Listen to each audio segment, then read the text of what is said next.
Loss অ্যাঞ্জেলেসের দাবানল যুক্তরাষ্ট্রের ইতিহাস নতুন করে লিখছে, ভয়ঙ্কর, ভয়াবহ। কিন্তু কি করে দাবানল ঠেকিয়ে রাখা সম্ভব? জান বাজি রেখেছেন লস অ্যাঞ্জেলেসের দমকল কর্মীরা। তাদের লড়াই চলছে একদম প্রাণপণ। তারা কি সফল হবেন? ৮৫০০ দমকল কর্মী শুধু ক্যালিফোর্নিয়া নয়, যুক্তরাষ্ট্রের ৭টি অঙ্গরাজ্য এবং ২টি বিদেশি রাষ্ট্র থেকেও সাহায্য এসেছে। সবাই একসঙ্গে লড়ছে দুটি বিশাল দাবানল, আর তার মধ্যে চেষ্টা চলছে এর বিস্তার রোধ করার। গত সপ্তাহে যখন দাবানল শহরের কিছু অংশ ধ্বংস করে দিয়েছিল, তখন সবাই হতাশ হয়ে পড়ে, কিন্তু দমকল কর্মীরা হাল ছাড়েননি। তীব্র বাতাস, শুকনো পরিবেশ আর মরুভূমি থেকে আসা উড়ন্ত আগুন, এত প্রতিকূলতার পরও তারা কাজ চালিয়ে যাচ্ছেন। আশ্চর্যজনকভাবে কিছুটা হলেও আগুনের উপর নিয়ন্ত্রণ এসেছে। লড়াই চলেছে টানা দ্বিতীয় দিন, কিন্তু দাবানল যে তাড়াতাড়ি থামবে তা তো নয়। হেলিকপ্টার ও আকাশযান দিয়ে পানি ঢালা হচ্ছে, আগুন নিরোধক ছিটানো হচ্ছে।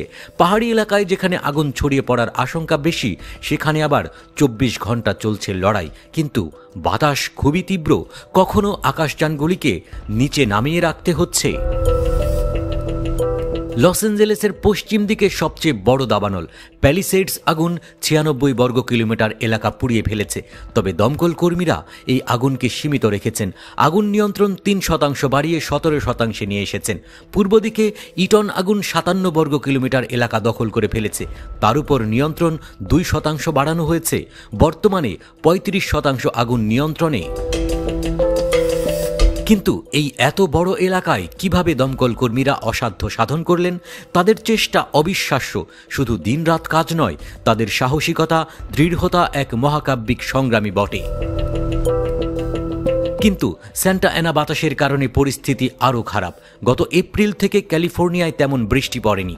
পাহাড়ি ঝোপঝাড়গুলো শুকিয়ে খড়কুটোর মতো হয়ে গেছে। স্যান্টা অ্যানা বাতাস, সেই মরুভূমি থেকে ধেয়ে আসা ঝোড়ো বাতাস আগুনের শিখাগুলিকে উড়িয়ে নিয়ে যাচ্ছে। ঘন্টায় ৮০ কিলোমিটার বেগে হাওয়া উঠছে, যা দাবানলকে আরও ভয়াবহ করে তুলছে। রাতের বেলায় পরিস্থিতি আরও খারাপ হতে পারে। পর্বতগুলোতে বাতাসের গতি আরও বেড়ে ঘন্টায় ১১২ কিলোমিটার পর্যন্ত পৌঁছাতে পারে।